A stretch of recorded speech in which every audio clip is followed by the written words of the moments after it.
Jadi malam ini adalah malam online training kami yang kelima dengan topik sebenarnya ini adalah kelanjutan daripada online training sebelumnya yang kita sudah lakukan dengan topik yang pertama itu dengan new normal restoran. Jadi kondisi new normal restoran seperti apa, persiapan pembukaannya, terus berikutnya itu kita lakukan 2 batch. Setelah itu kita lakukan juga dengan topik cloud kitchen, ya artinya di sisi satu sisi bagaimana persiapan restoran yang akan buka lagi. Di sisi lain kita bahas mengenai potensi daripada cloud kitchen. Jadi secara teoretikalnya kita kemarin bicarakan. Dan malam ini adalah yang kita bicarakan adalah bentuk nyata daripada cloud kitchen itu sendiri sebenarnya. Ya, salah satu model daripada cloud kitchen yang mungkin ada Bapak Ibu yang mengikuti online training kami sebelumnya itu kita bahas mengenai salah satu modelnya yaitu outsourcing. Ya, jadi outsourcing cloud kitchen, ya apa itu cloud outsourcing nanti akan dijelaskan oleh keynote kita, ya. Tapi untuk sebelum ke sana, saya akan coba sedikit bahas sedikit bagaimana sih mengenai usaha makanan di rumah ini seperti apa. Oke, jadi perkembangan industri makanan saat ini dan dalam kondisi pandemik ini, kalau kita lihat, ya restoran sekarang sudah 2 minggu terakhir ini saya lihat sudah mulai running lagi, ya. Ada restoran-restoran yang memang masih belum pengunjungnya masih ragu-ragu gitu. Tetapi ada juga restoran, kafe gitu ya, tempat tongkrongan ya kayaknya normal-normal aja gitu jalan gitu. Artinya potensi tetap masih ada sebenarnya dari sisi restoran ya. Tetapi mungkin hanya berapa persennya saja yang seperti itu.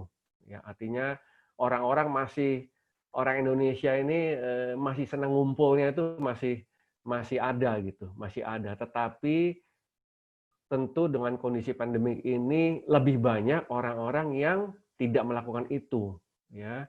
Jadi justru potensi inilah yang coba kita ambil, kita coba manfaatkan, ya dan mungkin Bapak Ibu semua di sini yang sudah join di sini juga sebenarnya sudah menjalankan sebenarnya di rumah, ya model bisnis ini ya. Kita cuman berikan ada satu alternatif lagi yang lain yang mungkin bisa menjadi pilihan Bapak Ibu ya sebagai pengetahuan ataupun mungkin mau langsung terjun ikut ya juga silahkan, itu keputusan ada di Bapak Ibu semua. Kami di sini cuman ingin memberikan gambaran yang real itu apa yang bisa membantu Bapak Ibu semua di dalam kondisi yang ada saat ini. Itu poinnya sebenarnya ya. Jadi itu kurang lebih perkembangan industri makanan yang saat ini yang terjadi ya. Ya, kita lihat juga kita tahu sekarang ini kemarin kita bahas sedikit di cloud kitchen itu industri cloud kitchen ini seperti Grab Kitchen ya itu mereka sudah running dan cukup ramai dan restoran-restoran yang tetap bisa survive sekarang ini adalah restoran yang melakukan take away-nya secara digital ya, secara digital sehingga orang bisa pesan secara online. Nah, justru inilah salah satu yang akan kami coba perkenalkan, salah satu bisnis online ya, nanti yang dijelaskan oleh keynote speaker kami ya, Bapak Dodi ya, itu nanti akan dijelaskan sama beliau ya. Oke, untuk itu yang poin kedua, nah ini yang saya ingin coba sedikit bahas adalah potensi usaha di rumah itu seperti apa sebenarnya ya. Dan ini saya kasih contoh aja, ini kebetulan saya tinggal di satu perumahan yang cukup luas, itu satu klaster aja, itu kita punya grup bisnis itu pesertanya ada sekitar kurang lebih sekitar 100 orang. Ya, dan itu semua punya produk masing-masing tuh. Ada yang produk sendiri, ada yang reseller, ada yang agent gitu. macam-macam gitu, dan itu semuanya ada aja gitu, berputar ya, laku aja gitu, dan orang mencari terus gitu, apa namanya, ada satu produk yang unik gitu, dia coba, dia pesan, dia ini beli. Jadi usaha ini potensinya cukup bagus gitu ya, dan restoran-restoran pun juga mereka yang tidak bisa jualan secara fresh, mereka juga mulai masuk ke frozen. Contohnya bakso ya, mungkin Bapak Ibu juga sudah tahu ya. Jadi ada bakso yang sekarang udah langsung package ya, sudah dengan bumbunya, dengan baksonya, dengan tulangannya gitu kan. Dia beli frozen, orang tinggal bisa masak di rumah. Jadi model package. Jadi sekarang ini yang laku seperti itu ya. Jadi model lauk lah, package yang udah jadi ya, orang ambil, beli, tinggal tinggal panasin sebentar atau microwave, langsung dia bisa makan gitu. Nah, itu adalah potensi yang kami lihat ya. Berikutnya adalah tentu untuk kita mau menjalankan usaha makan di rumah ini tentu ada faktor-faktor yang perlu dimiliki ya. Saya akan coba bahas apa aja kira-kira faktor yang perlu dimiliki ya. Oke, pertama tentunya adalah produk itu sendiri ya. Produk itu sendiri kita mulai dari kalau kita bicara produk ya, kita bisa pisah menjadi dua bagian nih. Kita produk yang kita bikin sendiri ya, atau kita bilang homemade, atau non homemade gitu aja ya, atau yang tidak kita buat sendiri. Nah, ya. Nah, tentu margin yang bisa kita dapat ya akan lebih besar kalau kita homemade ya, tentunya ya. Tetapi itu juga dengan syarat kalau kita bisa mengolahnya dengan benar gitu. Apa artinya yang saya maksud dengan benar itu begini. Kita kalau cuma mau bikin produk yang enak ya, itu tidak terlalu tidak terlalu sulit sebenarnya ya. Kita beli aja bahan baku yang mahal. Ya, beli bahan baku yang mahal, bikin yang enak ya. Itu kemungkinan besar orang taste-nya pasti akan bagus gitu.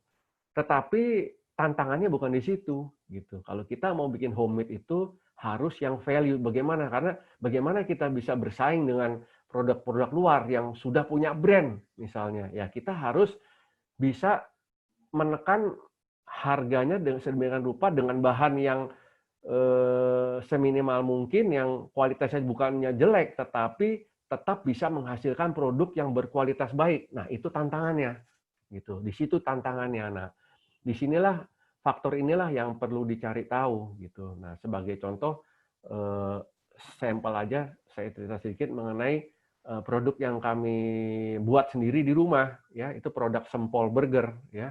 Nah, itu produk itu Sempol Burger kami klaim bahwa produk ini sempol ayam, burger ayam pertama yang ada di Indonesia karena memang belum ada yang menjual produk itu ya. Nah, ini kita kembangin dari sempol. Nah, contoh saja artinya banyak yang bisa Bapak Ibu cari ya, produk-produk yang unik ya, produk yang unik yang memang tantangannya beda lagi. Kalau produk unik itu bagaimana memperkenalkan produk kita kepada khalayak ramai ya. Karena itu tantangan sih, karena contohnya saya sempol. Sempol itu orang masih banyak yang belum tahu apa itu sempol gitu. Belum tahu sempol itu apa gitu. Ya, kita jual dengan harga murah 8.000, 10.000, targetnya ke anak sekolah, nah, itu sudah clear gitu ya. Jadi kurang lebih faktor produk itu kurang lebih seperti itu ya. Nah, berikutnya adalah mengenai peralatan atau perlengkapan ya. Nah, justru kalau kita sudah ada produknya ya, tentu kita sejauh mana kita persiapan peralatan dan perlengkapan yang ada ya. Nah, tentunya kalau kita mau usaha di rumah ya sebisa mungkin memanfaatkan yang ada ya kan. Tidak misalnya, wah saya mau nentuin produknya dulu, produk ini tetapi kita alatnya belum ada, harus investasi dulu. Sebaiknya dipikir dulu dua tiga kali. Kalau bisa yang ada dulu ya. Kalau toh misalnya memang itu menjadi suatu peralatan yang wajib, ya kan? Ya mau nggak mau ya, tentu, tapi semuanya harus diperhitungkan lagi. Ya, jadi bagaimana persiapan daripada peralatan, daripada perlengkapan dalam menyiapkan produk itu sendiri. Ya. Oke, nanti kita akan lebih jelas jabarkan lebih jelas di masing-masing poin. Harga jual, ya, bagaimana menentukan harga jual. Ya, berikutnya juga adalah mengenai pemasarannya. Ya, yang kelima adalah mengenai passion-nya. Oke, kita masuk lebih detail ke bagian produk, faktor produk itu apa aja. Ya, pertama sumber bahan baku.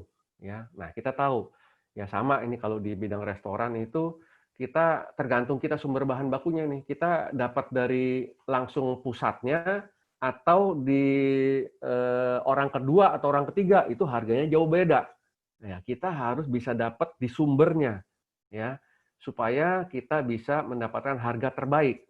Ya, jadi setelah tentunya ada resipi, kita cari tahu sumber bahan bakunya, termasuk pembelian dalam jumlah jumlah dalam kuantitinya, ya, karena kita tahu semua pembelian dalam kuantiti besar tentu harganya akan lebih murah. Ya, semua saya rasa Bapak Ibu udah tahu semua. Ya, jadi hal-hal seperti itu harus kita perhitungkan dari awal. Ya, contoh kita beli tepung beli 1 kilo sama beli yang 25 kilo harganya bisa berapa kali lipat. Ya, contohnya itu. Ya, oke, itu adalah sumber bahan baku. Berikutnya adalah dari sisi penyimpanan. Ya, nah kita dari awal juga kita harus pastikan ya bagaimana penyimpanannya. Ya, nah kita juga dalam menentukan produk kita harus pertimbangkan dari segi kepraktisannya. Ya, bagaimana nih? Apakah kita jualnya langsung orang pesan kita beli dari kita buat dari fresh langsung bikin sampai jadi terus kita kirim ya, itu perlu berapa lama waktunya. Nah, kalau saya kembali kepada produk saya yang saya ambil contoh ya Sempol Burger itu kita buat sudah tinggal goreng ya. Jadi sudah diproses, kita frozen ya. Roti burgernya bisa di frozen, chicken patty, sempol patty-nya bisa di frozen, orang pesen tinggal kita keluarin, kalau mau stok kita taruh di lemari pendingin yang kulkas bukan yang freezer, kita keluarin, langsung panasin, langsung goreng, langsung serve. Itu cuma butuh waktu 10 menit. Ya, ini gambaran saja. Artinya saya mau kasih gambaran bahwa bagaimana kita mempersiapkan produknya ini. Nah, ini harus kita perhitungkan dari awal. Ya, kalau kita misalnya mau bikin produk berkuah misalnya, ya kan? Nah, itu bagaimana? Apakah seperti apa prosesnya? Bisa, ya. Saya dulu pernah tanganin restoran Oma Sendok itu ada soto tangkar, ya. Soto tangkar itu kalau bikin dari awal prosesnya tentu lama sekali, ya. Tetapi kita bisa serve, ya, kita bisa layani tamu hanya butuh waktu 10 menit, ya. Dari mulai orang order, ya, itu 10 menit kemudian makanan keluar fresh. Ya, artinya kita semi proses juga, kita frozen, ya kan, kita stok cukup dengan ada yang dengan penjualan, ya itu semua ada caranya. Nah, jadi penyimpanan ini adalah faktor penting yang perlu kita pertimbangkan juga. Kaitannya juga nanti dengan volume, mau berapa banyak ya penyimpanannya. Apakah cukup penyimpanan kita, tempat penyimpanan kita, ya kulkas atau ruang gudang keringnya, kulkasnya atau freezernya. Ya, itu adalah di sisi penyimpanan. Yang ketiga kaitannya dengan kualitas produk, ya jelas kalau kualitas produk di sini yang utama ya, walaupun kita di industri rumahan ya tetap kualitas produk harus kita jaga, dalam arti bagaimana memang kita butuh pengetahuan untuk itu ya, bagaimana menjaga agar dari awal, sebelum menjaga kita dari pemilihan bahan baku dari awal ya. Bagaimana sayuran yang fresh itu seperti apa ya, misalnya produk ayam yang fresh itu bagaimana, ikan yang fresh itu bagaimana ya, dari mulai kita pembelian ya, selain dari sisi harga, dari kualitas produk ya, terus juga dari sisi penyimpanan ya, karena produk itu akan tetap bisa fresh kalau kita cara simpannya betul ya. Kita cover, jangan sampai kita taruh suatu produk di lemari es atau di freezer itu dalam kondisi tidak tertutup. Itu akan membuat produk menjadi kering. Ya, jadi harus tertutup. Nah, jadi hal-hal seperti itu harus diketahui dan bisa dijalankan, dipastikan. Dan juga kaitannya dengan kalau kita bilang kualitas dan penyimpanan itu umumnya kita selalu harus tahu bagaimana melakukan FIFO, ya, first in first out. So, produk kita yang kita simpan di penyimpanan itu semua harus diberi tanggal. Setiap batch itu harus diberi tanggal. Jadi kita keluarkan selalu harus batch yang paling awal dibuat. Ya, itu adalah kaitan dengan kualitas produk dan penyimpanan. Ya, berikutnya adalah keamanan makanan. Ya, nah apalagi ini, ya. Kalau restoran sebenarnya sebelum adanya pandemik semua sudah menjalankan ini seharusnya, ya, terutama yang memang PIC-nya sudah mengetahui mengenai hal-hal ini, ya. Tapi pengalaman kami selama menangani klien-klien kami itu masih belum banyak, ya, orang-orang dapur apalagi, ya, orang-orang PIC supervisor atau manager level daripada restoran itu mereka belum aware, belum waspada terhadap keamanan makanan ini, ya. Kadang malah ada yang tahu tetapi dia tidak jalanin. Jadi sama aja gitu, di pelaksanaannya tidak dijalanin, ya.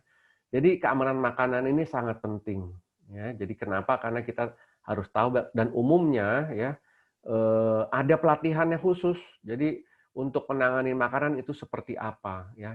Saya ambil contoh kemarin ini BPOM bikin Telegram ini bikin semacam conference dan bagus, ya. Saya juga ikutin, ya, cukup lengkap, ya, cukup lengkap detailnya. Coba Bapak Ibu yang mau cari tahu mengenai keamanan makanan dari BPOM ini silakan coba searching di BPOM punya ini, dia mungkin dimasukin di YouTube juga yang kemarin ada itu lengkap semua, dikasih referensinya, peraturan pemerintah ininya segala macam, ketentuan-ketentuannya dan tips-tipsnya segala macam mereka lengkap tuh kemarin, ya. Jadi keamanan makanan itu sangat penting, ya. Nah, berikutnya dari faktor produk itu adalah konsistensi pembuatan tentunya, ya. Kalau kita bicara konsistensi pembuatan ini adalah sangat basic dari suatu industri makanan, ya, produk, ya. Jadi basicnya tentu adalah yang namanya resep, ya, resipi sudah pasti, ya. Resipi itu harus fix dan selalu digunakan dengan benar, ya, baik gramasi maupun caranya. Kenapa? Karena perubahan cara, perubahan equipment itu bisa merubah hasilnya, ya. Jadi harus benar-benar diikutin semua, ya. Saya ambil contoh, ya. Semua bisa bikin masakan Chinese food, ya. Resepnya dikasih ke masing-masing, peralatan dikasih, tapi rasanya bisa beda. Kenapa? Karena tekniknya yang beda, ya. Cara yang masaknya yang beda, ya. Karena dia faktor ambil panasnya itu, pangannya itu yang akan membedakan rasanya. Jadi contohnya seperti itu. Jadi konsistensi pembuatan itu sangat-sangat penting, ya. Dan ini menjadi sangat basic kalau boleh cerita sedikit. Kenapa sih McDonald dari ujung dunia yang sana, ujung dunia sini selalu sama rasanya? Karena dia menang di situ. Bukan hanya konsistensi pembuatan, tapi sistemnya, sistem pengelolaan orang, sistem pengelolaan produk, sistem pengelolaan equipment, itu semua sama dia dibikin namanya operation manual. Saya kebetulan lama juga di Burger King, saingannya McD, saya pelajari itu semua, sistemnya justru itu yang salah satu pengalaman yang saya dapat di sana yang saya coba sharing, salah satu yang saya sharing itu ya hal-hal seperti ini gitu. Ya, jadi memang mereka kita harus akui, ya, industri-industri makanan dari luar itu mereka sudah lebih tua, ya. Dari tahun 1900 mereka sudah ada gitu. 1950-an mereka sudah ada. Jadi memang sudah lebih tertata, ya. Sistemnya sudah tertata semua, ya. Nah, itu kurang lebih dari sisi faktor produk. Jadi ada sumber bahan baku, penyimpanan, kualitas produk, keamanan makanan, dan konsistensi pembuatan. Oke, berikutnya kita akan bahas dari faktor peralatan dan perlengkapan, ya. Tentu pertama adalah peralatan dari pembuatan, ya, kompornya atau mungkin grindernya atau mungkin slicer atau apapun peralatan yang besarnya maupun yang kecil-kecilnya, ya, itu semua harus dibikin standarisasi, ya. Kenapa? Karena ya itu dia, kalau kita berubah, itu biasanya akan berubah, ya, akan berubah hasilnya juga, ya. Kedua yang harus kita faktornya adalah kemasan dan perlengkapan pendamping, ya. Ya, setelah peralatan pembuatan semua ada, produknya ada, tadi kita udah bahas, kita kemasan ya, tentu kemasannya juga ini menjadi salah satu faktor yang penting juga, ya. Kenapa? Karena yang mewakili pelayanan daripada produk kita ini salah satunya adalah kemasan. Selain produknya, ya, selain rasa itu adalah tampilan daripada kemasan. Nah, ini yang mewakili termasuk yang akan menjadi value, ya. Kita ambil contoh coba, ya. Mungkin Bapak Ibu ada yang pernah tahu makanan-makanan kecilnya yang dari Jepang, ya, produk-produk Jepang. Padahal simple ya, hanya kayak mochi saja sebenarnya. Mochi standar biasa kayak di mochi Bandung biasa, cuman dia kemas dalam bentuk yang apik dalam kardus, ya, dengan kemasan yang bagus, dengan pita yang menarik, ya kan, dibungkus satu-satu gitu kan, pakai kemasan satu-satu, harganya bisa berkali lipat harganya dari apa namanya produknya Bandung. Nah, contohnya itu. Ya, jadi kemasan itu sangat penting, ya. Oke. Perlengkapan pendamping itu contohnya ya tentunya adalah peralatannya, perlengkapan yang mungkin sendok garpunya atau sumpitnya atau sambelnya, sambel khususnya, nah itu atau napkinnya, hal-hal itu yang penting, ya. Berikutnya adalah perlengkapan daripada pemasaran, ya. Artinya marketing tools-nya, ya, seperti apa, nah, itu harus disiapin semua, ya.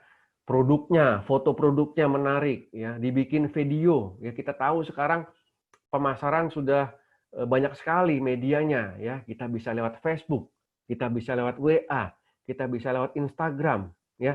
Itu semua free semua. Kita tinggal bagaimana mengemasnya, menyiapkan materinya yang menarik, yang membuat orang minimal setelah lihat itu pertama, "Apa sih ini?" Ya, lihat dulu ingin tahu. Ya, setelah apa ini, baru setelah itu dia mungkin hubungi, ya kan, setelah itu dia coba, nah baru jadi pelanggan. Jadi perlengkapan pemasaran ini menjadi entry point daripada kita sebagai penjual, ya kan, untuk masuk kepada tamu, ya tentunya. Ya, semua yang kita sudah lakukan dari proses persiapan sampai finishing-nya itu semua finalisasinya adalah di pemasaran tentunya. Oke, kita bahas sedikit mengenai faktor harga jual, ya. Oke, semua mungkin juga sudah tahu, ya, namanya harga jual. Kita bicara tentu harus ada yang namanya harga pokok penjualan atau dalam istilah asingnya disebut sebagai cost of goods sold, ya. Jadi harga pokok penjualan kalau boleh saya bilas sedikit aja, ya, itu tentu adalah semua biaya-biaya yang keluar selama penggunaan resipi, ya. Gampangnya misalnya minuman gitu aja, ya. Minuman itu terdiri dari air, sirup, dan es batu misalnya. Ya, 3 materi itu berapa biayanya, itulah namanya harga pokok penjualan. Simpelnya seperti itu, ya. Nah, harga pokok penjualan karena itu adalah sebagai dasar untuk penentuan harga jual, ya. Kenapa? Karena kita tentu di antara HPP dengan harga jual itu adalah margin, ada margin. Ya, margin itu adalah margin keuntungan. Kita mau setting berapa persen, ya, penjualannya. Nah, nanti itu pembahasannya yang lain. Nah, biaya pembuatan. Nah, selain harga pokok penjualan itu adalah bahan baku yang digunakan, juga tentunya ada biaya pembuatan, misalnya gas, listrik, ya. Memang kita tidak bisa secara serta-merta kita dapatkan angka itu, ya. Kita tidak bisa patokan, ya, tetapi kita bisa kalau mau tetap kita bisa ambil sebagai berapa tepatnya, ya. Tepatnya kita bisa aja ambil satu tabung gas, ya kan, di satu kompor khusus dipakai hanya untuk itu, kita hitung berapa produk yang dipakai itu untuk itu, atau dihitung dalam berapa menit, ya, dalam prosesnya itu berapa menit penggunaan, ya, penggunaan gasnya, nanti gas itu bisa berapa lama dia habisnya, bisa diperhitungkan, ya. Atau Di luar itu ada yang beberapa orang menambahkan faktor, ya. Faktor misalnya antara 5% ya atau 10% dari HPP ditambahkan, ya. Dari harga pokok penjualan ditambahkan 10%. Jadi itu untuk biaya pembuatan. Ada yang seperti itu. Tapi intinya adalah ya bagaimana bisa mendapatkan margin selisih dari seluruh HPP dengan biaya pembuatan ini untuk mencapai harga jual yang ideal. Nah, itu poinnya ya. Karena kita harus satu lagi kita lihat adalah harga pembanding ya. Kita harus lihat tengok kiri, tengok kanan ya. Pesaing produk yang sama kalau ada persis, kalau nggak ada yang mirip seperti kita, harganya dimain di angka berapa di pasaran. Nah, itu adalah menjadi patokan juga untuk menentukan harga jual, ya. Jadi kita tidak bisa hanya melihat dari sisi kita. Karena kenapa? Kaitannya nanti dengan ukuran, ya. Kita bisa main, namanya kita produk sendiri, kita bisa mainin ukuran kita. Kita mau harganya agak sedikit value apa namanya harganya agak sedikit murah dibanding pesaing kita agak sedikit simple kan apa lebih kurangi beratnya jadi supaya HPP-nya lebih kecil ya bisa bersaing dengan pesaing misalnya. Jadi 3 faktor ini perlu dilihat untuk menentukan harga jual. Oke, faktor pemasaran ya. Faktor pemasaran tentu yang pertama kita harus tahu dulu ini kita arahnya mau kemana, target pasarnya mau kemana ini kita. Balik lagi saya ambil contoh ya, saya ambil contoh Sempol Burger. Sempol Burger itu saya target pasarnya sederhana, anak-anak sekolah dan itu sudah terbukti ya. Anak-anak yang beli itu besoknya beli lagi, besoknya beli lagi. Jadi ini sekarang karena kondisi sekolah tidak ada, ya agak susah ya, lagi agak susah. Tetapi masih jalan kita dari Grab, dari GoFood ya masih jalan ya. Tapi anak-anak ini target pasarnya contohnya ini harus ditentukan target pasarnya kemana ya. Selain pasarnya juga levelnya kita mau masuk kemana, level bawah, level menengah, level atas ya karena kita tahu yang paling banyak itu level menengah ya. Kalau saya ini kalau kita ambil adalah level bawah sama menengah. Kenapa? Karena kita harga jualnya hanya jual 8.000 10.000 ya. Tidak ada orang jual harga burger ya dari daging ayam yang benar bukan sosis ya. Kita bicara bukan burger sosis nih. Kalau burger sosis model Imbis zaman dulu mungkin ada ya. Nah, sekarang aja roti lau aja, roti yang tahu roti apa namanya? Tawa, roti manis lau itu saja dia harga jual 8.000. Ya, ini roti ayam 8.000 kan value-nya berarti ada ya. Kurang lebih seperti itu target pasar. Ya. Berikutnya adalah networking. Nah, kalau kita sudah masuk pemasaran, saya rasa semua tahu pentingnya networking ini seperti apa ya. Pentingnya networking itu bagaimana kita membangun networking ya, membangun kepercayaan ya. Mungkin kita awalnya nggak pernah berpikir kita akan berjualan untuk apa melakukan networking untuk berjualan, tetapi dengan apa namanya kebiasaan-kebiasaan yang kita sudah lakukan dengan positif sehingga orang percaya kepada kita dan itu akan mempermudah daripada untuk penyebaran networking ke depan pasti tentunya seperti itu ya dan tentu perlu juga harus dikembangin ya. Nah berikutnya adalah yang saya maksud di sini adalah tindak lanjut. Nah tindak lanjut ini juga nggak bisa ya ini sebenarnya hampir umum sih semua kegiatan apapun yang kita lakukan semua harus tetap kita kontak ulang cross check ulang lagi ya sejauh mana ya baik itu perkembangannya seperti apa ya kan pasarnya juga seperti apa kita mau lakukan apa ya jadi proses itu harus jalan terus khususnya untuk pemasaran ini jadi aktif terus ya bagaimana kita mengelola apa namanya networking dalam pemasaran ini untuk bisa selalu diarahkan menjadi lebih baik ya menentukan targetnya hari ini sampai berapa banyak lagi berapa target yang masih harus dikejar untuk memotivasi terus diri kita sendiri termasuk ya bukan hanya orang lain tetapi bagaimana kita memotivasi diri sendiri ya.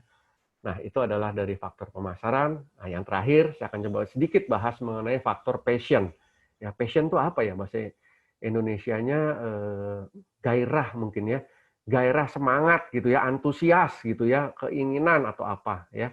Jadi faktor passion itu kita harus siap ya, bahwa kegiatan passion yang akan kita jalani ini itu akan berdampak terhadap aktivitas keseharian kita. Kita sudah siap belum? Ya, ini akan mempengaruhi aktivitas keseharian kita. Ya, jadi faktornya adalah bagaimana kesiapan dari diri kita dulu. Ya. Kedua adalah kesiapan daripada kemungkinan kendala. Nah, inilah yang namanya usaha. Bedanya antara kerja dengan usaha. Ya, usaha itu tentu akan lebih banyak ujiannya, ya, ujiannya akan lebih banyak, kendalanya juga makin ada, dan seberapa jauh kita siap itu, bagaimana, apakah kita siap tidak ada yang laku misalnya, ya, atau kemungkinan kesulitan bahan baku yang biasanya harganya ini naik berkali lipat, ya, bagaimana cara handle-nya, ya kan, hal-hal seperti itu kita harus siap dulu, ya, ini termasuk dari passion. Kalau orang tidak ada passionnya ke sana, udah nyerah duluan, ya. Baru dikasih ujian sedikit udah nyerah duluan gitu. Nah, ini faktor yang diperlukan, ya. Berikut juga adalah keseriusan daripada upaya. Nah, ini berkaitan semua memang, ya. Sejauh mana kita keseriusannya, ya, untuk mengupayakan usaha-usaha di rumah ini, ya, mencari tahu. Sekarang kita mencari informasi nggak susah ya sekarang. Kita cuma tinggal googling aja. Kalau mau cari pembanding ya, cari pembanding nih, googling aja. Cari ini, informasi itu banyak semua. Mau cari referensi juga di googling aja. Semua ada di sana. Kita cari sebagai bagaimana mengupayakan itu. Ya, kalau kita tuh harus mendatangi, kita lihat studi kasus dari produk tertentu, kita lihat sejauh mana, ya kita harus datengin. Ya, seperti itu.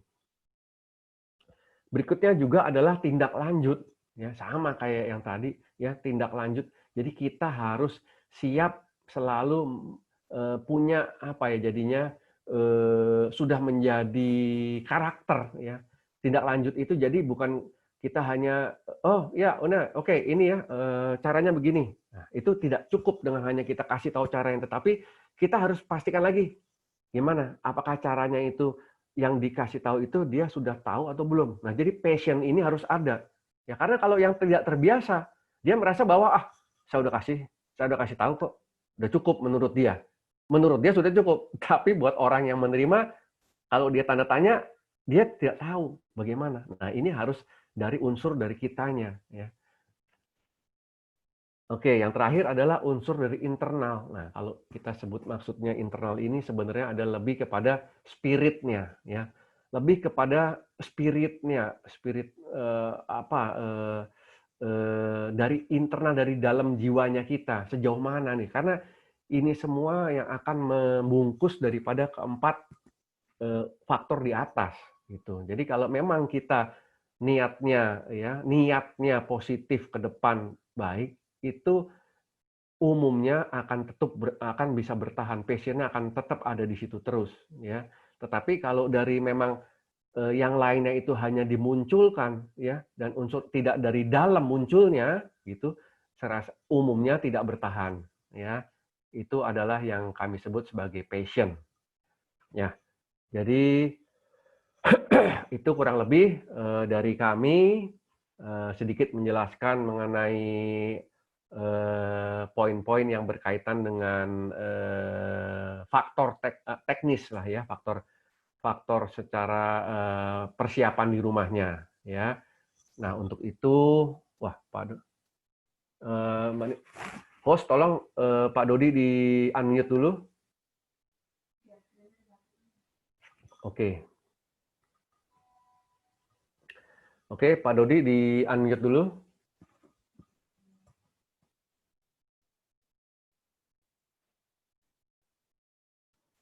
Oke. Selamat malam, Pak Dodi. Selamat malam, Pak Agung. Ya, terima kasih nih sudah bisa mengikuti dari awal. Tadi saya lihat di tengah kesibukannya. Nah, jadi Bapak Ibu nanti biar Bapak Dodi memperkenalkan diri sendiri, ya. Intinya beliau ini sahabat ya, bukan hanya partner tapi udah sahabat saya nih. Saya project saya juga salah satunya didapat dari Pak Dodi nih, ya, memberikan kesempatan saya untuk menangani salah satu proyeknya. Ya, beliau dulu di Aerowisata, ya, salah satu direktur di Aerowisata. Monggo Pak Dodi, panggung untuk Pak Dodi. Monggo, silakan. Ya, makasih. Selamat malam Pak Agung, selamat malam Bapak Ibu sekalian yang saya hormati. Terima kasih waktunya untuk saya bisa cerita-cerita, sharing mengenai apa yang tadi sebetulnya elaborasi dari yang Pak Agung udah cerita. Gimana bisnis di rumah, gimana ngadepin epidemi, gitu kira-kira. Jadi kebetulan kami udah jalanin, jadi siapa tahu ini bisa berguna juga buat Bapak Ibu sekalian. Saya diundang sama Pak Agung untuk bicara mengenai produk dan cerita gimana caranya kita bisa mulai. Atau apa yang saya kerjakan, siapa tahu berguna buat Bapak Ibu sekalian. Atau bahkan buat keluarga, buat teman. Amin. Ya semoga banyak manfaat buat kita semua. Kalau bisa saya diizinkan mempersiapkan dan saya mulai dengan presentation saya.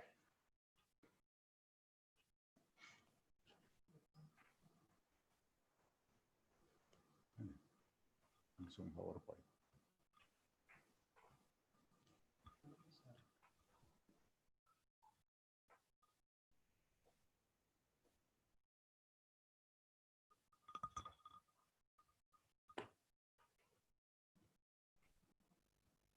Ya.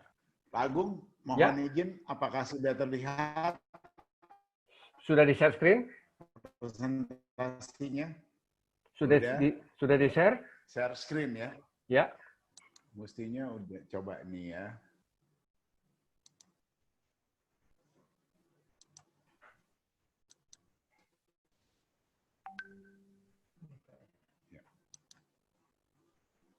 Udah? Sip. Bisa kelihatan? Lanjut. Lanjut, terima kasih. Pak lama? Bebas, terserah Pak Dodi. Wah, kemalaman ntar. Okay. Kalau peserta pada tertarik, nggak apa-apa Pak Dodi, monggo. Siap. Saya berusaha bawa ini kurang lebih sekitar 1 jam atau lebih cepat. Ya, 1 jam paling lama lah. Ya. Semoga kira-kira setengah jaman udah bisa.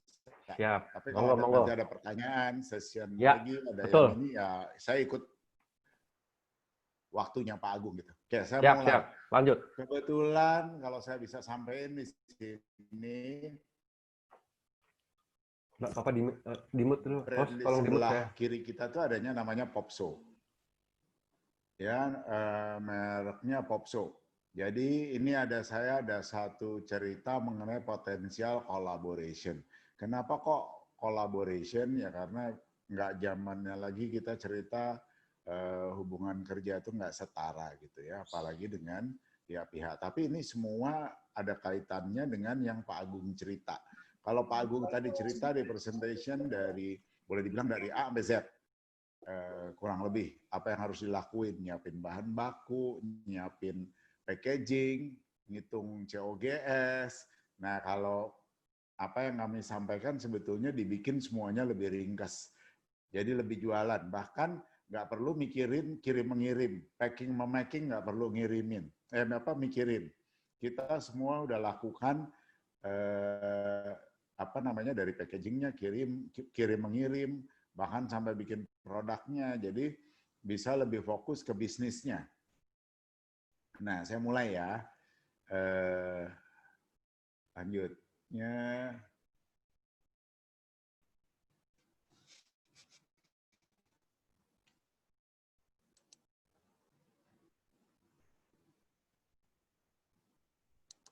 Nah, ini adalah potensial business collaboration during epidemic COVID-19. Nah, saya lebih sebetulnya memposisikan sebagai homepreneur yang tadinya tidak terlalu banyak disebut dengan homepreneur. Sekarang saya mau coba mengangkat istilah ini, homepreneur.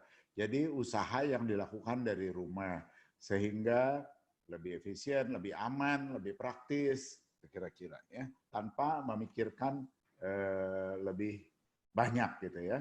Nah, Bapak Ibu, apa yang saya sampaikan, maaf ini campur-campur bahasanya. Saya mau cerita kontennya pada malam hari ini mengenai apa sih yang terjadi di market ya. Di market ini kejadiannya sebetulnya dari perspektif bisnis. Nah, saya lebih banyak perspektif bisnisnya bagaimana. Terus habis itu siapa Popso? Kita menjelaskan sedikit mengenai kami, kemudian potensial marketnya gimana, terus how to do-nya step by step, sama potensi bisnis, apa yang mau bisa kita lakuin nih. Gitu. Oke, saya mulai. Terus what happened in the market? Jadi di market ada apa ya? Kita tahu semua ada COVID, epidemi, lokal maupun dunia. Terus berdampak ke kehidupan udah pasti.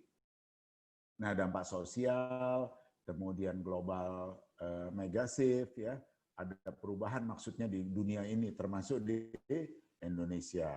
Di mana orang tadinya nggak pernah mikir mesti kerja di rumah, kumpul di rumah sepanjang hari sama keluarga ya.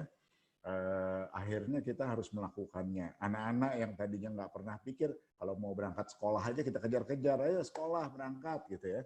Sekarang malah mau keluar dari rumah kita pegangin setengah mati, jangan sampai keluar rumah, belajar di sekolah aja, belajar di rumah aja.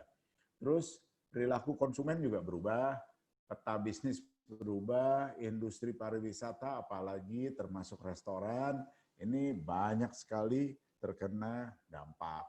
Nah, saya lanjutkan ke slide berikutnya, yaitu apa sih yang namanya megasif? Tadi saya sebut di awal, ada megasif ya, global megasif. Saya ulangi lagi di sini, apa itu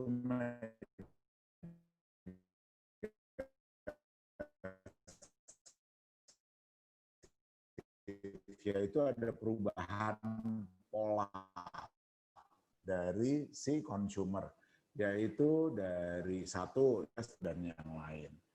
Kemudian yang sebelah kanan kita lihat digitalization, yaitu berdigital, semuanya berdigital. Oh, nggak apa-apa. Saya mulai lagi ya. Nah ini malah kelihatan, mendingan di kayak balikin tadi aja deh, nggak apa-apa. Ya, maaf Bapak Ibu, saya ada yang tadinya mau bikin lebih gede ya, tapi kalau bikin lebih gede kita nggak kelihatan lagi di mana gitu ya. Slide-nya. Semua saya lanjut ya. Kalau ini tadi bagian yang di bawah, maaf saya ke belakang sedikit. Ini ada yang namanya the bottom of pyramid, yaitu di mana perilaku konsumen lebih berpikir ke makanan. Orientasinya baju nomor 2, rumah nomor 3, apalagi lebih ke atas lebih panjang lagi ya orientasi berpikirnya. Terus kemudian fakta dalam angka. Di Indonesia ini ada 48.000 di Jawa Barat ya yang kena juga hilang. Kemudian di Jabodetabek itu kurang lebih 50 ribuan. Tapi kalau kita kembali ke Indonesia, itu bisa sampai 20 jutaan menurut berita. Nah, kemudian saya lihat itu kan sisi keadaannya ya. Nah, sekarang sebagai sisi lain, Indonesia ini sebetulnya kaya raya, bukan cuma sama tambang, sama minyak dan lain-lain, tapi penduduk yang banyak ini juga menjadi incaran banyak negara sedunia. Terutama yang punya produk, gimana masarin ke Indonesia. Nah, kenapa kita sendiri nggak merah putih ini benar-benar pikirin Indonesia gitu ya ceritanya. Nah, dari 270 juta kalau kita turun lagi di urban itu kira-kira 50 jutaan ya.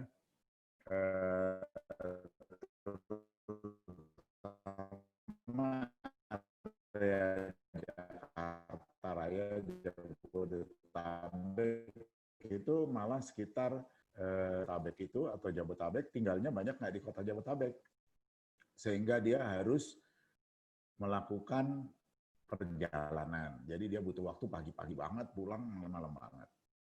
Nah, sehingga dia waktunya terbatas untuk memberikan kasih sayangnya ke keluarga, ke anak ya, sehingga masak apalagi terutama. Nah, kalau masak ini kan butuh waktu ya. Nanti saya cerita berikutnya juga ada ilustrasi bagaimana perubahan yang terjadi di rumah. Ya, kemudian kalau kita lihat lagi wanita itu juga di Indonesia banyak, ada terutama di urban ya, ada 50 juta yang seperti saya cerita tadi. Di satu sisi, sosial media sebagai media yang digunakan saat ini, ya saya mengambil angka misalnya 150 juta itu pengguna Facebook. Ya bahkan kalau pengguna WhatsApp, wah itu jumlahnya hampir semua jumlahnya smartphone. Smartphone itu kalau saya nggak salah jumlahnya 90%, atau 70%-an lah ya, dari pengguna mobile telepon. Jadi bisa dibayangkan jumlahnya berapa banyak. Ya, saya yakin kalau penduduk Indonesia 260, 270, dia bisa sampai 300-an juta lebih. Nah, saya coba lompat atau melaju lagi ya, ini kita lihat new normal during COVID-19. Jadi ya yang biasanya ibu-ibu itu belanja di rumah, dari pagi sampai sore, urusin anak-anak, sampai malam urusin suami. Nah setengah hari sendiri itu udah belanja, sama masak atau nyiapin makanan. Ya kalau kita lihat di sebelah kanan, slide-nya ini beda, ada migrasi dari sini ke sini polanya.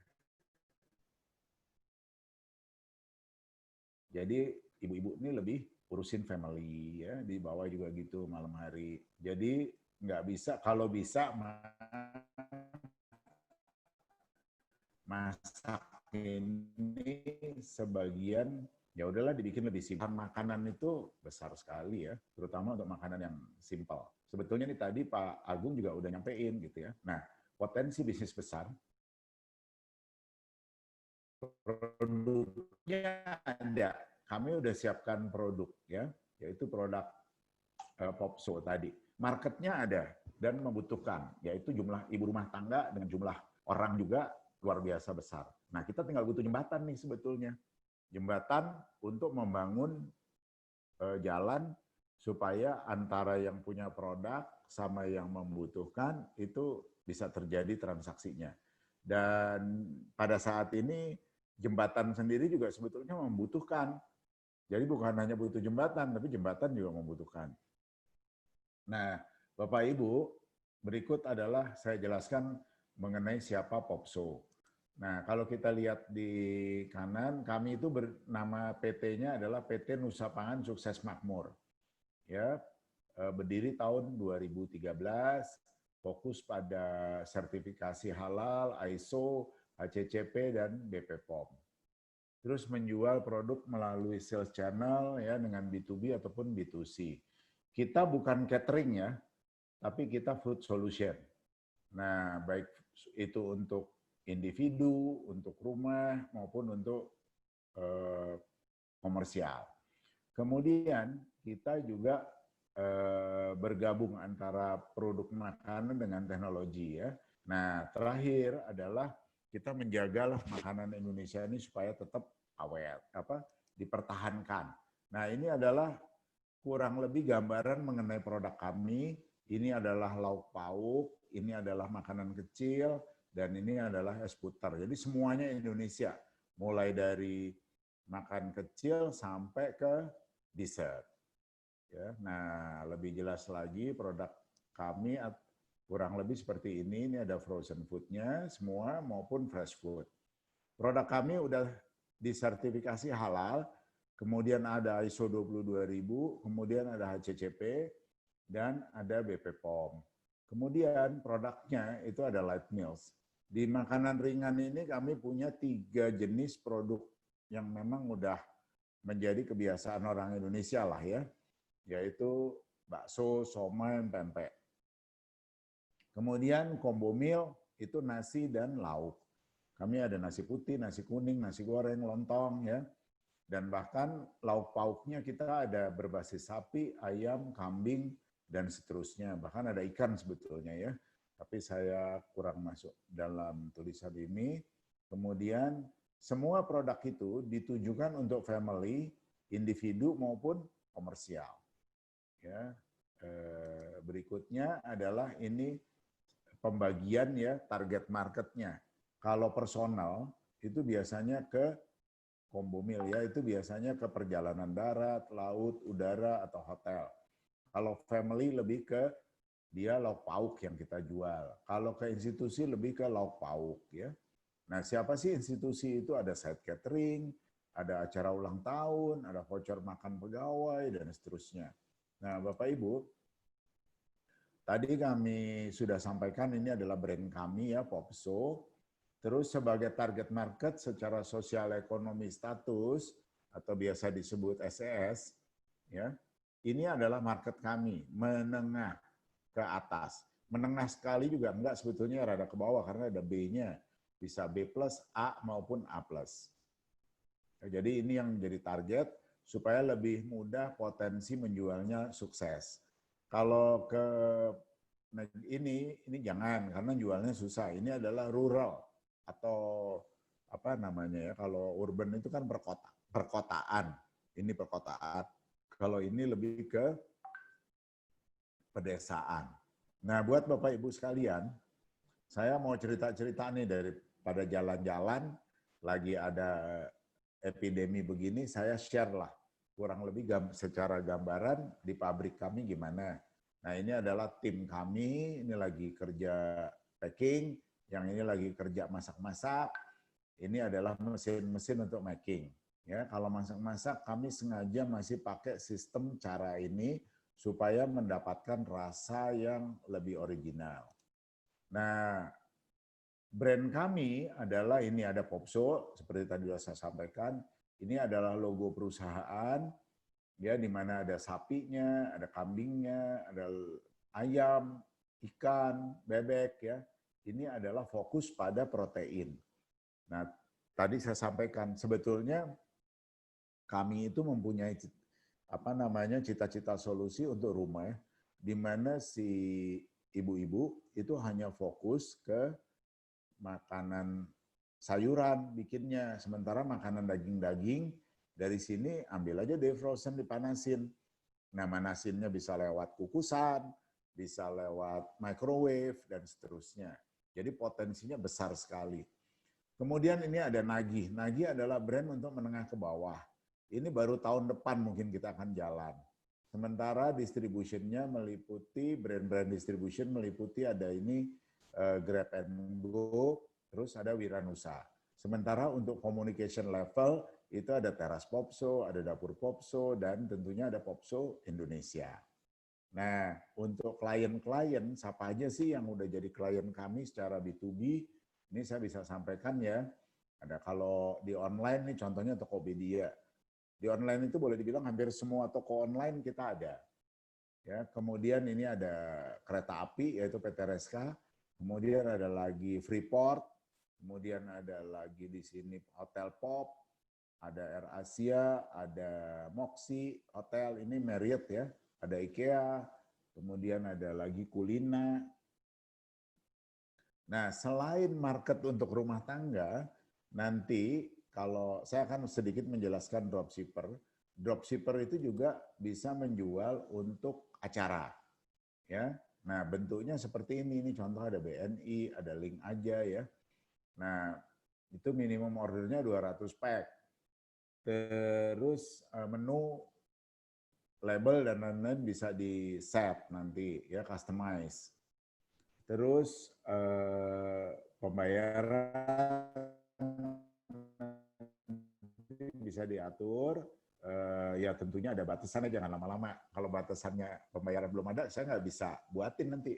Terus harga tergantung menu, saya nggak bisa tentuin karena daging sama ayam, daging sama ikan, ya, sama tempe isinya itu beda-beda harganya pasti.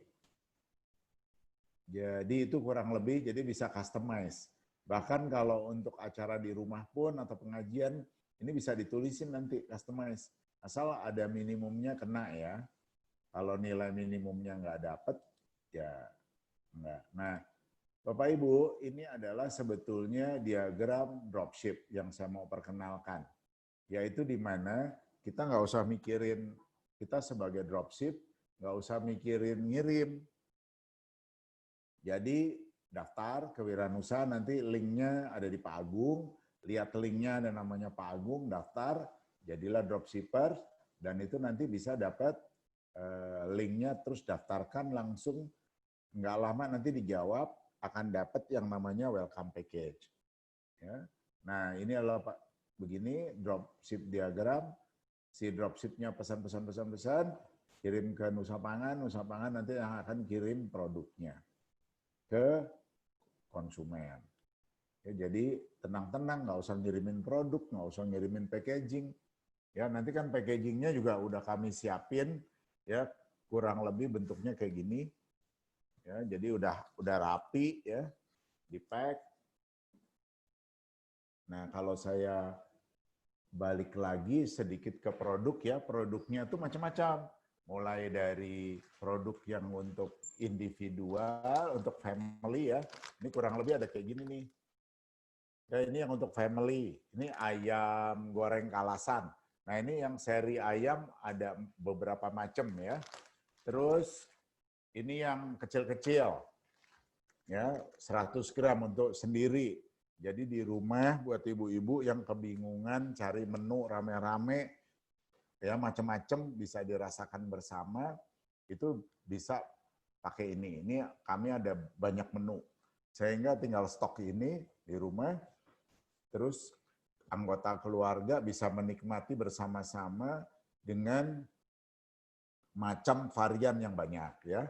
Nah, sekarang kan Bapak Ibu sekalian, kalau mau iseng, makanan iseng kita juga punya somai Bandung untuk keluarga nih.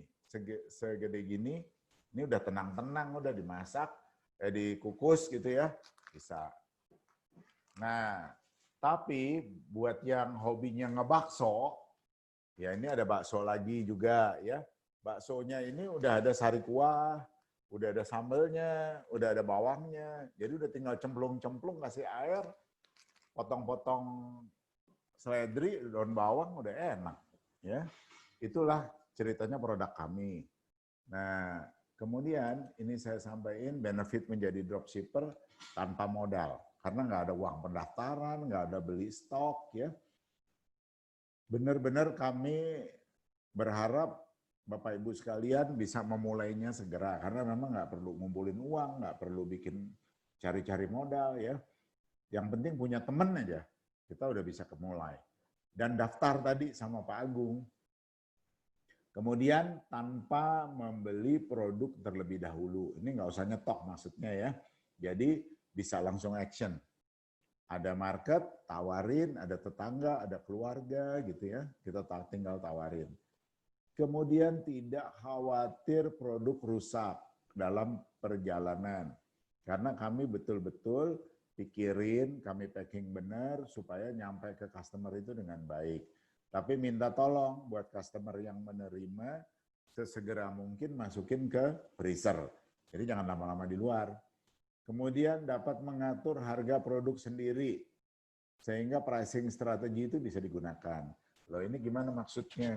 Jadi kami akan kasih harga jual pabrik.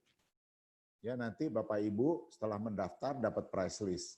Nah price list ini nanti di markup harganya, disesuaikan untuk buat margin buat Bapak Ibu sekalian. Terus saya lanjut, dapat mengatur harga tadi ya, dapat menjadi passive income. Ya bila yang sudah ada pekerjaan, ya buat tambah-tambah. Bahkan kalau ke depan mulai bisa dijadiin passive income setelah jalan 5 tahun, ya 3 tahun untuk ngumpulin market kemudian bisa dibina. Nah setelah 3-5 tahun kita udah bisa dapat passive income karena yang jalan adalah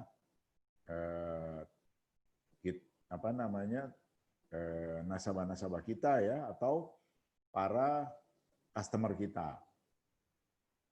Kemudian siapa saja dapat menjadi dropshipper karena tidak ada batasan, mau ibu-ibu, mau bapak-bapak, mau anak-anak, mau mbak-mbak, mau kakak-kakak, ya semua bisa selama dia punya teman dan berani mau menjual.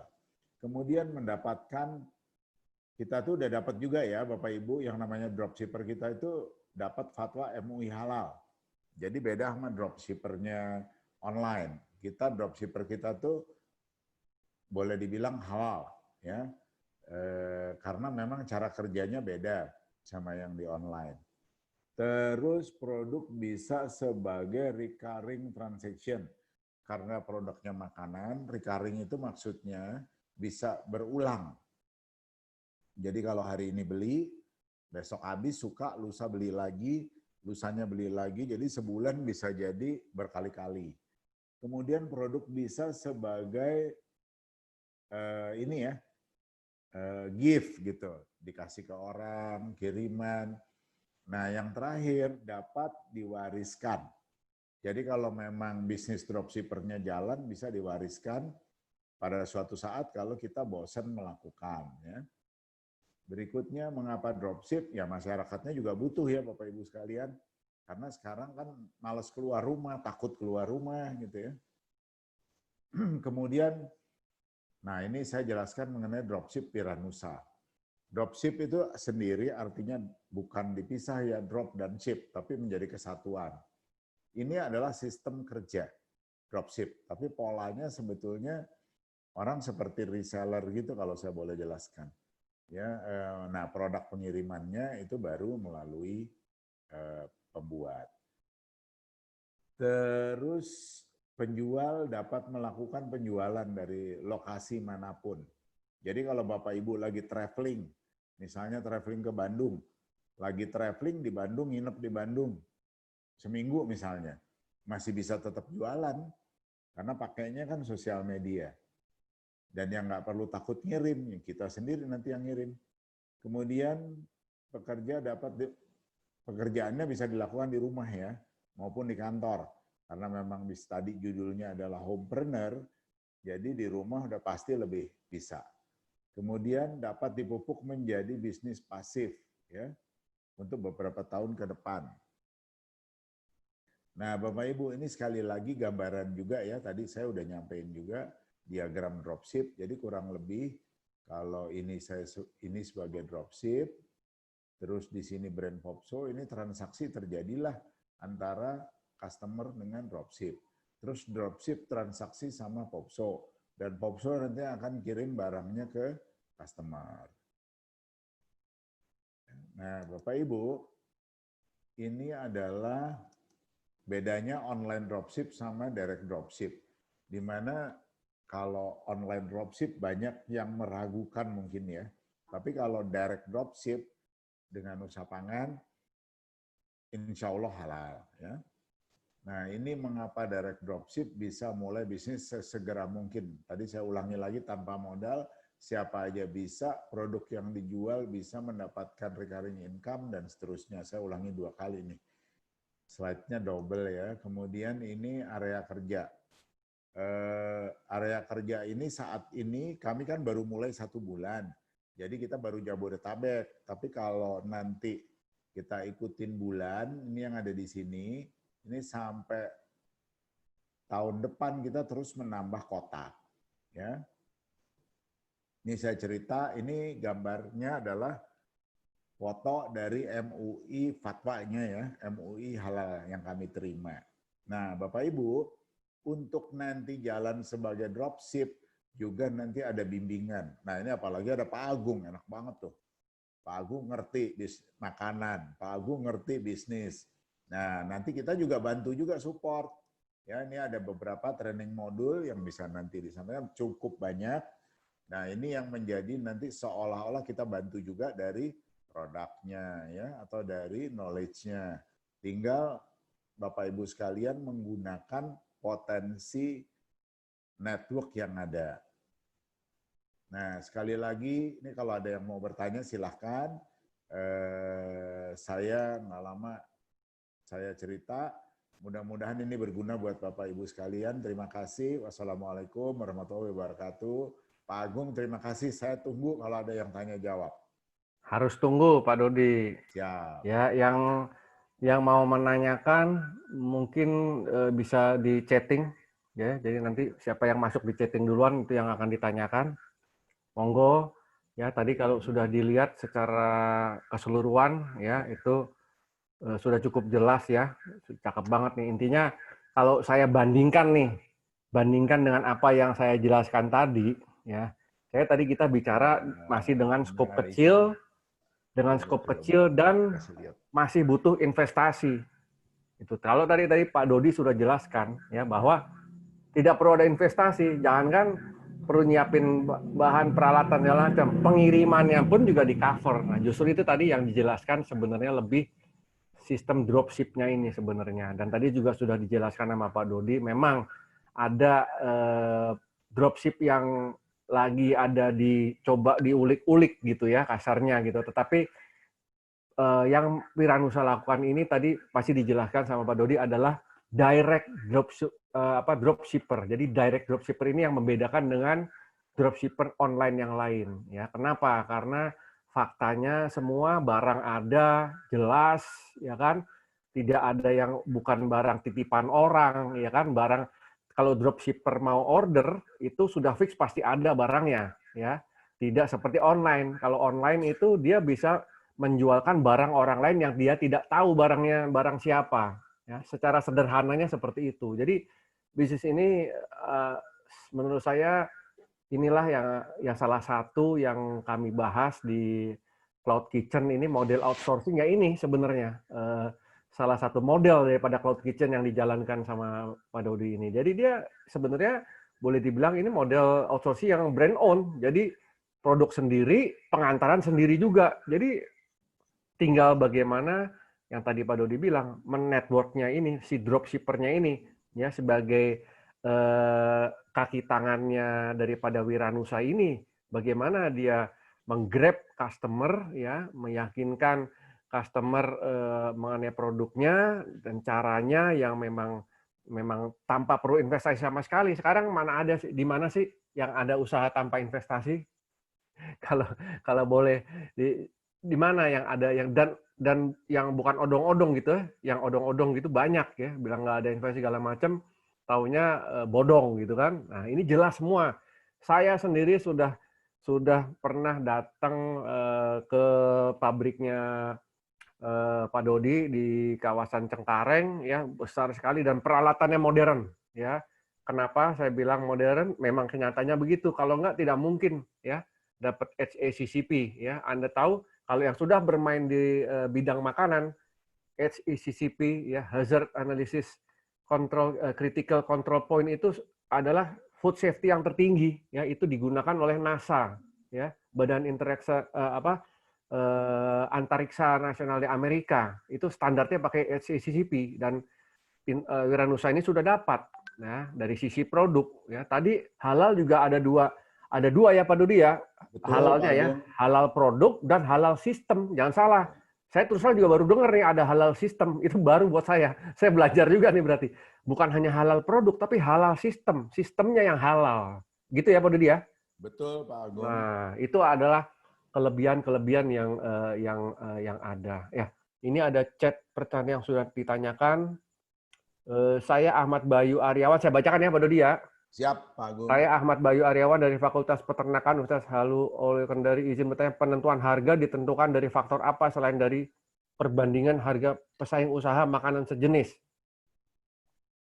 Oke, terima kasih Pak Bayu atau Mas Bayu. Saya langsung jawab ya Pak Agung. Monggo. Jadi penentuan harga nanti menggunakan harga pabrik. Kami keluarkan harga pabrik. Nah, sementara dropshipper akan punya keleluasaan untuk menentukan harga sendiri, tapi dengan kisi-kisi. Nah, kisi-kisinya adalah bottomnya mesti 10% lah, nggak boleh kurang di bawah itu. Karena nanti berantem sama temennya gitu kan. Nah, kalau paling atas ada ceiling price-nya juga. Nah, ceiling price itu sekitar 20%. Jadi bermain antara 10% margin sampai maksimumnya 20% margin. Nah, Bapak Ibu, ini boleh dibilang harga yang terbaik yang kami sampaikan ke rekan-rekan dropshipper. Karena udah nggak ada yang terbaik lagi, karena harganya udah harga mentok, harga pabrik. Begitu, ibaratnya langsung harga pabrik ya berarti ya? Langsung harga pabrik. Ya, kalau saya asumsikan dulu kan di Bandung ada yang namanya harga, apa itu Pak Agung, yang baju-baju? Faktor outlet. Ya, terus ada harga grosir. Nah, itu masih harga pedagang. Kalau ini betul. adalah harga pabrik. Harga pembuat langsung. Pembuat, ya. Nah, jadi lebih baik harganya. Nah, sebetulnya ide dropshipper pun ini kami luncurkan, itu sebetulnya untuk memberi harga yang terbaik buat end user, supaya distribution chain-nya atau rantai distribusinya kita putus, sehingga lebih pendek. Dan bahkan yang tadinya terpusat kita sebar, sehingga bisa mempermudah, harga bisa lebih baik, kecepatan juga gitu. Kenapa kok, pertanyaan misalnya, kenapa kok kirimnya langsung ya dari pabrik? Yaitu kami untuk jaga kualitas produk, sehingga produknya bisa sampai ke tangan customer itu dengan cepat, dengan baik, dengan temperatur yang terjaga gitu. Karena kita produknya kan basisnya frozen. Mungkin begitu Pak Bayu dan Pak Agung. Ya. Saya tambahin sedikit ya. Boleh. Jadi yang Pak Dodi maksudkan itu artinya gini, si dropshipper itu mempunyai keleluasaan dalam menentukan harganya yang sudah diberikan pembandingnya dari Pak Dodi ini. Jadi ada harga termasuk bannernya sudah disiapkan. Jadi si dropshipper ini bisa memilih, ya dia memasarkan dengan banner yang dengan ad 10%, ya 15% atau 20%. Dan di situ juga sudah ada harga pembanding dari Tokopedia, harga Tokopedia gitu. Jadi dropshipper mempunyai kewenangan untuk menentukan mau ambil yang mana gitu Pak Dodi ya? Kira-kira gitu Pak Bayu. Nah tadi kalau mau bandingin harga ya kita bisa bandingin dari online. Ya. Terutama di online yang besar-besar. Terus kedua, menurut saya juga bisa dibanding-banding juga dengan perbandingan yang sama ya Pak Bayu. Karena kalau perbandingan nggak sama jadi nanti nggak apple to apple. Dan untuk kirim-mengirim, itu kalau jumlah kirimannya di atas 500.000 itu free ongkir. Di atas 500.000, tapi kalau nanti makin turun ya makin ini ya naik ya ongkirnya. Tapi maksimum ongkir kita tuh cuma 10.000 kok, jangan khawatir. Flat ya Pak Dodi ya? Flat 10.000. Ini ada yang nanya dari Mike nih sekalian ya, apakah harga pabrik sudah termasuk by ongkir? Saya rasa sudah terjawab tuh. Ya, jadi flat 10.000 ya Pak Dodi ya? Betul Pak Agung. Mungkin ada lagi, monggo. Asal saya nambahin ya Pak Agung. Ya. Asal itu ada di area coverage kita. Jadi kalau kita bilang lagi di Jakarta, ya udah di sekitar Jakarta gitu ya. Nanti pelan-pelan tiap bulan itu kita nambah. Ada ke Jogja, ada ke Bandung, ada ke Surabaya, Bali dan seterusnya. Tapi tahap per tahap, bulan ke bulan. Karena sejujurnya program ini sebenarnya dari kami baru mau diluncurkan tahun depan. Tapi karena banyak permintaan, situasinya juga seperti kita tahu, saya pikir ini momentum yang sekaligus bisa digunakan. Manfaatin. Betul. Kira-kira begitu Pak Agung? Betul. Ya, mungkin ada lagi yang lain? Ada Pak Hendras nih sama Pak Ides. Ada yang mau ditanya mungkin? Saya nambahin ya Pak Agung. Ya, monggo. Ini sambil nunggu pertanyaan. Oke. Ini salah satu produk favorit kita nih, yaitu unggulan bakso. Ya. Bakso. Ini bakso yang seperti tadi Pak Agung di awal cerita ada nih. Ya. Ini bakso ditaruh di cup. Jadi kalau buat yang kangen bakso sekarang nggak usah takut-takut. Dan kelebihannya, Pak Dodi, jangan lupa kelebihannya daging asli. Daging asli. Nah, itu kelebihannya. Ya. Kelebihannya itu. Nah, buat Bapak Ibu kalau yang mau lihat dalamnya kira-kira begini, saya buka ya. Itu daging asli, jadi bukan daging kayak yang abal-abal. Ada mie-nya. Ya, ada mie-nya. Terus ada sari kuahnya. Kenapa kok kita pakai sari kuah? Supaya rasanya betul-betul sesuai bakso asli yang ada. Terus selain itu ada baksonya dong pasti ya. Ini ada tahunya, ada bakso halus, ada bakso kasar. Ya. Jadi rasanya juga kayak kita makan di bakso abang-abang. Dan nggak lupa kita juga siapin kondimen ya. Kondimen ini aksesoris. Kondimen wajib Indonesia. Ya, asli Indonesia juga ada bawang goreng, ada sambal saus, ada kecap, ada lagi ini nih cabai kampung, penyedap rasa. Nah, maksudnya kita nggak marem kalau makan bakso nggak pakai, nggak marem tuh maaf bahasa Jawa ya, nggak mantap kalau nggak pakai, nggak maknyus kalau nggak pakai sambal kampung. Oke. Ya. Nah, jadi rasanya pun juga udah seperti Bapak Ibu kalau ngerasain bakso yang ada di biasa, nggak seperti beku ya. Oke. Nah, tadi Pak Agung kan ceritain tuh tadi baksonya daging asli. Nah, saya mau kasih lihat buktinya kalau ini asli. Ya, ini kan beku. Ya, ini nggak ada lemak-lemaknya nih Bapak Ibu. Ya, ini sebetulnya terbuat dari bumbu-bumbu yang asli gitu ya. Nah, baksonya juga gitu, walaupun ini beku, nggak ada lemak-lemak.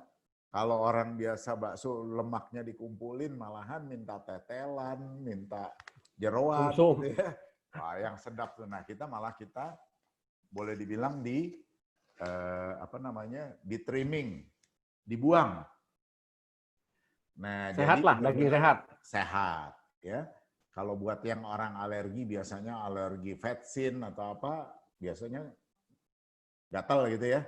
Atau orang Jawa bilang eri. Nah, kalau makan ini aman, enak. Aman. Ya. Sorry, Pak Dodi. Oh, sudah? Enggak, ini ada dari Mas Hendras nih. Mas Hendras tuh 79 nih.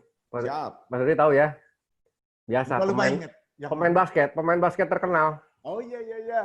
Hendras. Oh iya. Kakaknya Nita. Ya. Oke, ini dia nanya nih, coverage kirim juga meliputi Bintaro, BSD Cibubur.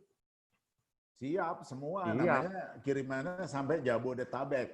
Iya, mungkin tadi Mas saya konfirmasi Bogor, kota Bogornya belum. Dulu, saya ini loh, nggak botak, dulu saya gondrong. Makanya sekarang rambutnya saya udah hilang. Kota Bogor belum cover dong, Pak Dodi. Cover. Kota Bogor, Kabupaten Bogor baru Jadetabek jadi istilahnya. Ya. Kota Bogornya belum. Kota Bogornya udah kok. Udah ya? Ya. Cover ya? Cover. Kota Bogornya ya? Kota Bogor. Oke, ya masuk berarti Jabodetabek berarti. Jabodetabek. Oke. Next malah Bandung denger ya? Bandung itu insya Allah bulan depan. Ini bulan depan tuh. Ya. Tinggal berapa hari lagi nih? Iya. Itu bulan depan itu Jogja sama Bandung. Tuh, nyambung lagi tuh. Akhir bulan depan Semarang Solo. Bulan depan Surabaya. Lagi ya, Agustus. Ya. Terus September Bali. Sudah di range semua sama Dodi nih, ya. Oke, ada. Itu kira-kira Mas Hendras. Manggilnya Mas Hendras ya. Iya tuh. Makasih Mas. Salam ke kita. Ya. Di Brussel. Oh, aduh jauh banget. Brussel dia. Oke, jadi masih main basket ya? Masih, kita main terus. Hebat. Ini Ides juga tuh, cuman Ides jarang main tuh. Ini sebelah kanan screen ada ini nih. Ides. Kak Ides. Iya, Kak Ides. Oke, saya sedikit tambahin sedikit. Jadi kalau saya gabungkan dengan apa yang sudah dijelaskan sama Pak Dodi dengan kondisi sekarang nggak gampang gitu. Menurut saya bisa mendapatkan potensi ini, dapat informasi ini aja juga saya rasa nggak semua orang bisa dapat gitu. Jadi ini kita akan share ke YouTube karena poin kita, saya kemarin juga sudah bicara panjang sama lebar sama Pak Dodi. Jadi Pak Dodi pun membuat bisnis ini bukan hanya semata-mata duniawi aja, begitu ya Pak Dodi ya? Kira-kira begitu, insya Nggak hanya Allah. ngomongin duniawi gitu. Jadi ini bagaimana caranya ngebantu juga orang-orang yang memerlukan ya kan untuk ada uang tambahan untuk usahanya di rumah yang bisa dia lakukan di rumah ya dengan keluarganya, karena itu sebenarnya yang paling paling nikmat sebenarnya ya. Kita bisa tetap berusaha ya, nggak usah yang bayangan yang terlalu muluk-muluk dulu lah ya, dari yang kecil dulu ya. Itu akan ada programnya, semua sudah di kepala Pak Dodi itu bagaimana caranya. Tentunya semua akan kembali kepada apa dropshipper-nya juga ya. Tentu akan arahnya ke sana. Jadi semua sudah dipikirkan menjadi satu package sama Pak Dodi, sudah arahkan ke arah sana.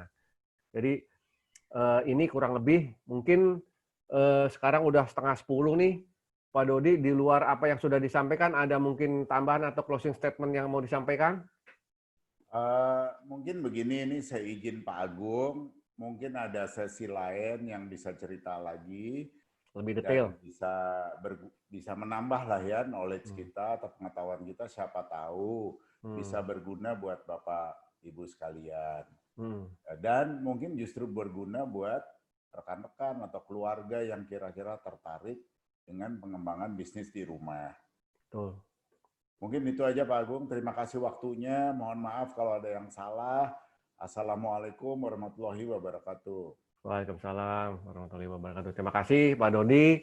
Jadi menurut saya apa yang disampaikan Pak Dodi ini sangat berguna sekali ya, dan saya yakin bisa membantu orang yang memang tergerak untuk ke arah sana sebenarnya, karena seperti yang saya sampaikan sebenarnya informasi rezeki itu sebenarnya lewat di depan mata kita kadang-kadang. Cuman kadang-kadang kitanya yang nggak awas gitu.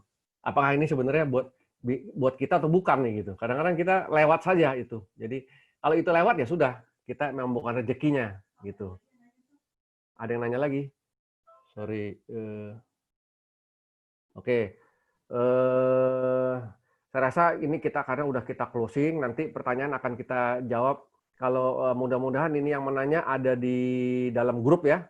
Jadi nanti semua pertanyaan lanjutan akan kita koordinasikan di grup WAG, termasuk linknya. Jadi saya mengharapkan nanti yang Pak Dodi rencanakan untuk melakukan session yang sama lagi, tetapi sudah lebih jauh, kita akan lebih arahkan orang-orang yang sudah lebih serius, yang ingin masuk ke dalam sebagai dropshipper. Gitu. Karena nanti dari link tersebut Bapak Ibu yang ingin mendaftar ya, dari apa yang sudah didapat hari ini, silakan Anda klik link yang nanti akan kami berikan di grup WA grup daripada kami yang kami buat ya. Nanti di situ Anda bisa link, Anda isi daftarnya, nanti akan ada respon daripada Wiranusa, semua perlengkapan dan apapun yang Anda tanyakan, Bapak Ibu tanyakan, semua ada di situ ya. Nanti dari situ, base dari situ kita akan lakukan lagi session yang lebih detail lagi, ya. Mungkin begitu ya, Pak Dodi ya. Betul Pak Agung. Oke, kalau gitu. Salam sehat. Salam sehat semua. Oke, terima kasih. Ini ada Mr. Haris baru muncul apa gimana nih? Sorry, baru sampai rumah. Waduh, dari jalan harusnya. Iya, nggak ada Zoom di handphone gue. Oke, bisa lihat di YouTube. Kita udah record, sudah kita record. Yang ketinggalan, monggo lihat di YouTube-nya channel Smart Indonesia. Ya, nanti akan saya kasih linknya. Oke, saya rasa saya sudah cukup mengganggu banyak nih waktunya Pak Dodi nih. Ini masih di pabrik nih Pak Dodi ya? Masih di pabrik nih? Masih di pabrik? Oh, masih di pabrik Pak Dodi itu. Iya, masih ini nih. Maklum.